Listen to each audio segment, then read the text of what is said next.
get to the age of 20 plus and not have experienced a death that was close to them. And so sociologists were busy studying grief responses and loss and bereavement. And this was really my first foray into any work. And one of the first conferences that I spoke at, was a conference that Bob Fulton brought me along to, and it was the National Funeral Directors Association. So I'm going to just tell you a couple things about that conference. The National Funeral Directors Association is a trade organization. And they were very invested in what you would call the viewing of the body. And they were constantly seeking social science justification for the idea of laying out the dead and having a review. And of course that was a very difficult thing to justify. You could certainly have lots of anecdotal information about how people, when they didn't see the deceased, had difficulty resolving the death, but it was a hard thing to really, to be able to say in the way that the National Funeral Directors wanted. During that time, I got to attend their conference. Now, how many people here have ever been to a trade conference? It's probably not something as an undergrad you probably are exposed to, but trade conferences are where people show their wares. And so I'd like you to imagine a trade conference of funeral directors. One of the first things I found was a Winnebago that was redesigned as a funeral vehicle. And so the casket would fit underneath in a sliding compartment, and then inside was a place where 25 people could sit around in eternal flame and ride back and forth to the funeral. I never saw that actually marketed. I've never seen that at any, but it was at the trade show that year. I found out that what you heard about wearing clothing that basically just fit around the front, there's a whole set of marketers and business producers that make those kinds of clothing. And that I also found that there was a trade in funerary jewelry, and that there was a trade in final memory pictures, in a variety of things associated with the Funeral Directors Association.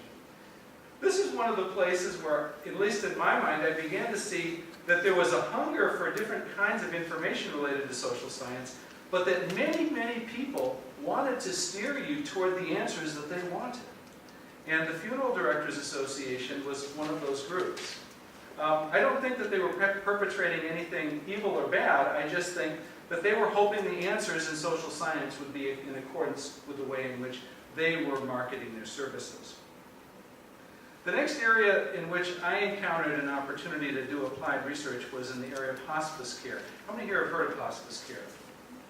Well, back when I started this work in 1980, there was one hospice program in St. Paul, Minnesota, in all of Minnesota. Now, of course, it's a pervasive way of providing palliative care or comfort care to those who are dying.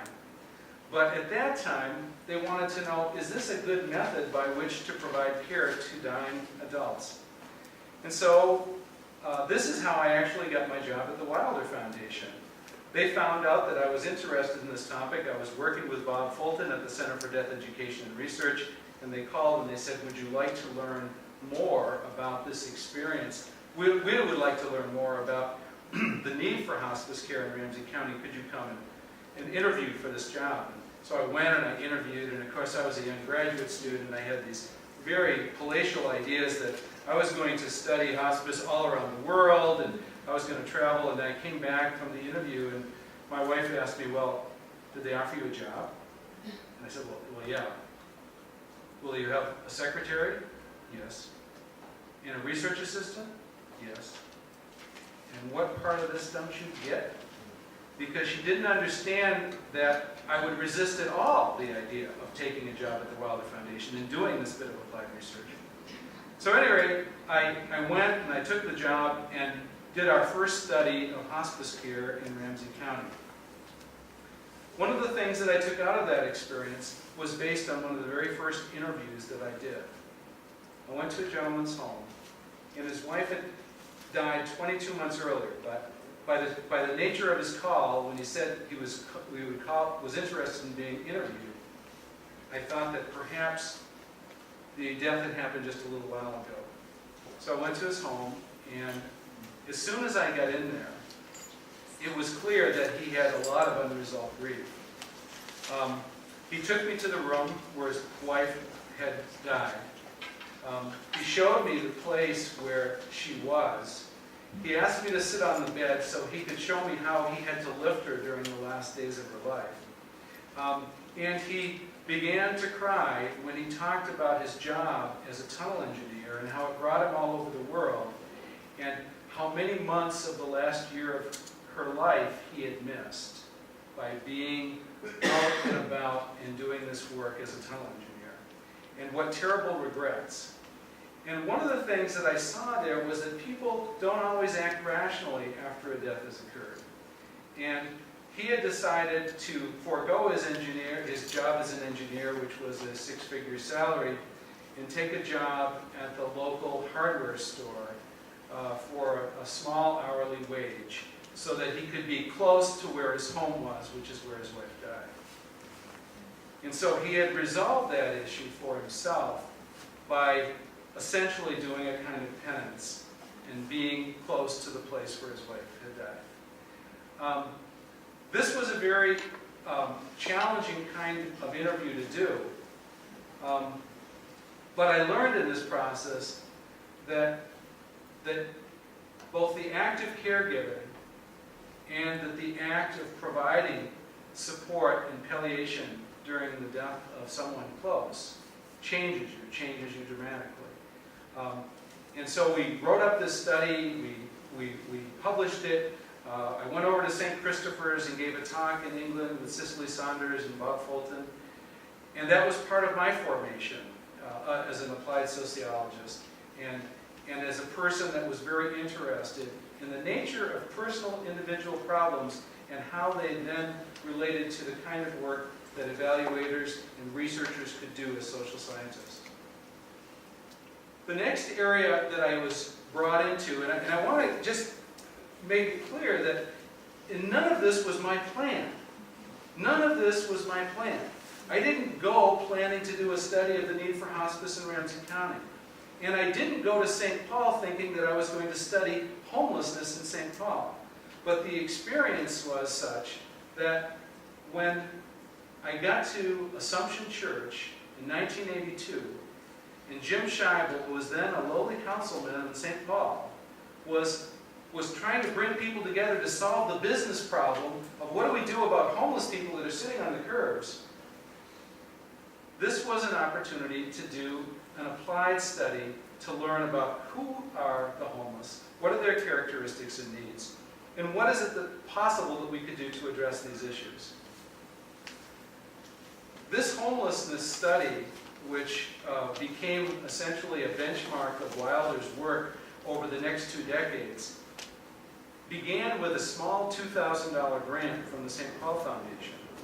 This wasn't a study that I went out in particular to find. It was a study that kind of found me when my boss said, "Will you go to this meeting in Assumption Church?" And so I want to pause, and I just want to say this one lesson that I brought from these experiences, both with hospice care and homelessness.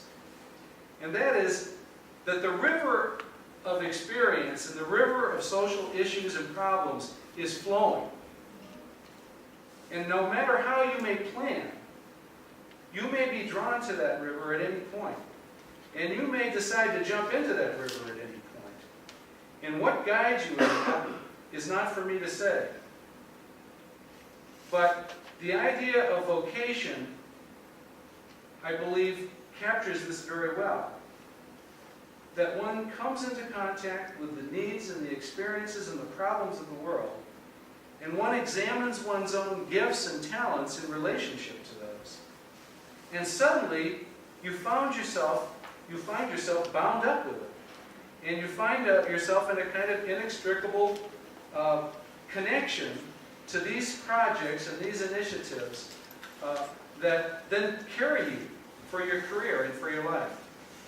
How many people here are interested in the problem of eco-justice? Or simply the survival of our planet? Raise your hand. I don't know how many of you were watching public television last night. There was an hour-and-a-half program talking about the survival of our planet, is a very sobering thing. One of the messages that I want to bring to you tonight is that every one of you has important career opportunities to bring to the problems of this world. And me and no one else can tell you exactly how those talents that you have should be applied. But you can discover them. You can discover exactly how your gifts and your passions match up to the needs and the problems that you see in the world. And you can find a niche within which you can become called. The next area that I was drawn into as an applied social scientist was child abuse. In 1990, I got a call from the McKnight Foundation, and Nancy Latimer, who was one of my favorite people, George Latimer's wife, the former mayor of St. Paul. Nancy was just a doll in person, and a wonderful program officer at the McKnight Foundation. She died of ALS just a few years ago. But Nancy had a way of understanding the nexus of a problem and where she could intervene and make an effect as a McKnight program officer, because McKnight, was sitting on $2.2 billion at that time. Their corpus of their monies had slimmed a little bit since 2008. But she wanted to see whether or not we could do alternative interventions with families that would likely reduce the likelihood of child maltreatment. And by child maltreatment, we mean physical abuse, sexual abuse.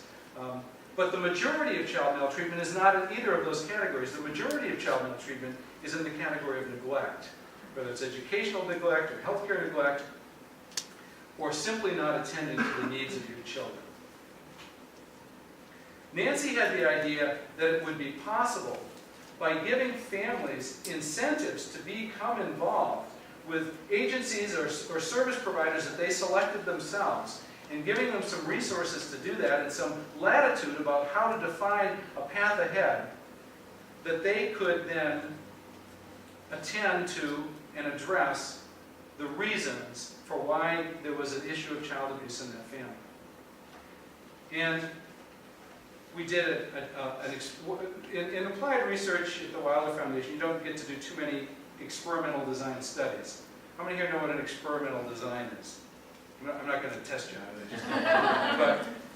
But it involves a treatment and a comparison intervention. Well, we had this in this study. Basically, cases that came to the child protection supervisor's desk would be assigned to the treatment of the control condition. If they were in the treatment condition, they would be asked if they'd like to be involved in this project. There would be $1,500 of money that they would have, that together with a social worker at one of the agencies that they could select from about a dozen agencies, they could work with them, develop a plan, and then spend that money in ways that would benefit their family. And if you were in the business as usual condition, basically you went to the supervisor's desk, the case was closed, and exactly what happened to all other families in child protection when their cases were closed would happen for them. And so this was truly an experimental and controlled condition. We did the study, we did follow-up interviews, and you might ask, how do you possibly get people to do follow-up interviews that are being investigated by child protection? And the way you do that is you provide incentives, you pay them. And so we spent about $125 on each family in cash payments or gift certificate payments in order to ask them to participate in our focused interviews. And we did a series of 3 focused interviews with families at 6 months, 12 months, and 18 months. At the end of 2 years, then, we summed up all of our data, and what did we learn? Well, we learned that the families that had the experimental intervention had reduced out-of-home placement costs. We learned that the level of severity of any subsequent child abuse was less than in the control group. And this then became the basis for what was later called alternative response, and is now called the family assessment process. And this process is now available in every single county in Minnesota. This is the new way. Now, it doesn't have that much money tied to it. They can't get $1,500 for free, but they do get a much different approach, what I would call a strengths-based approach, in the way in which individuals approach the families that are being investigated by child protection. So here was Nancy Latimer, a program officer at the McKnight Foundation, thinking that she had, and working deliberately with people that were experts in child protection at the state and county level, and thinking that maybe there was another way. Maybe there was another way than simply the draconian sword of punishment if you didn't straighten up and deal in a better way with your children. And it turns out there was a better way. And through this applied research project, we were able to do this.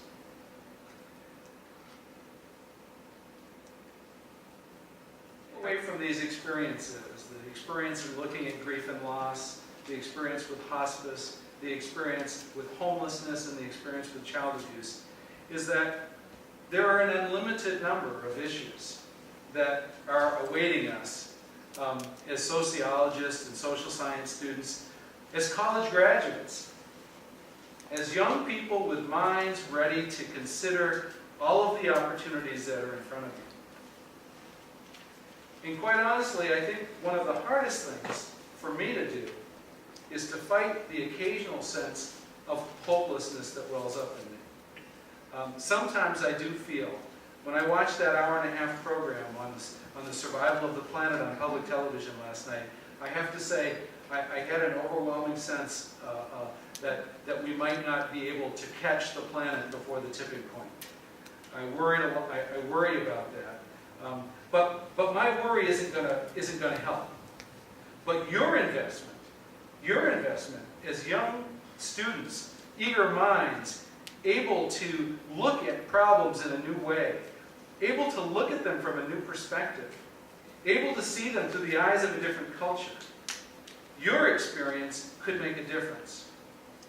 And I feel so strongly about this, because when I look at my own son and my own daughter, and I look at my grandchildren, I have 5 grandchildren, and I look at what they're coming into, I think sometimes I'm overwhelmed by feeling, oh my gosh, this is just an unsolvable mess. I look at the budgetary problems, I look at the draconian cuts to the poor, I look at everything that I read in the paper on a daily basis, I look at meltdowns of nuclear reactors, I look at an invasion of Libya, as well-meaning as it is, and I think, how are we ever going to get out of this? I look at all of these issues and I think to myself, these are desperate times. And what I'd say is that desperate times call for desperate measures. You are the desperate measures. You are the desperate measures. You are the people that we need to unleash on these problems. You are the folks that have to bring new thinking, new ideas, new strategies, new ways of engaging this planet and these problems in order for us to find a pathway out of this mess. And I know you can't solve them all. I know you have to pick one. And that's where I think this idea of vocational discernment comes in. I've been going on here for roughly 40 minutes. I think they said to stop at about 45. So I'd like to just talk a little bit about this vocation study, and I'm going to go through these very quickly, but I do want to say, because this was an Augsburg College thing. My very first focus group on the study was right here with Augsburg College students. And I'll never forget the very first question out of one student's mouth when they were trying to really clamp us down on the question of what is a vocation. Someone said, "Did Adolf Hitler have a vocation?"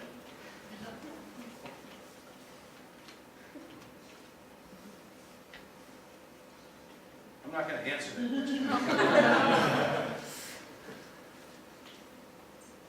This study was a Lilly Endowment study and examined vocational discernment at Augsburg, Augustana, and Luther. The purpose of the study was to help the participating colleges strengthen their current programs. So the feedback that we were intended to provide was to give them information about their current programs and help the Lilly Endowment understand whether this investment... Now, the Lilly Endowment didn't just invest in these 3 colleges. There were 80 colleges that got this money. There was over $80 million handed out.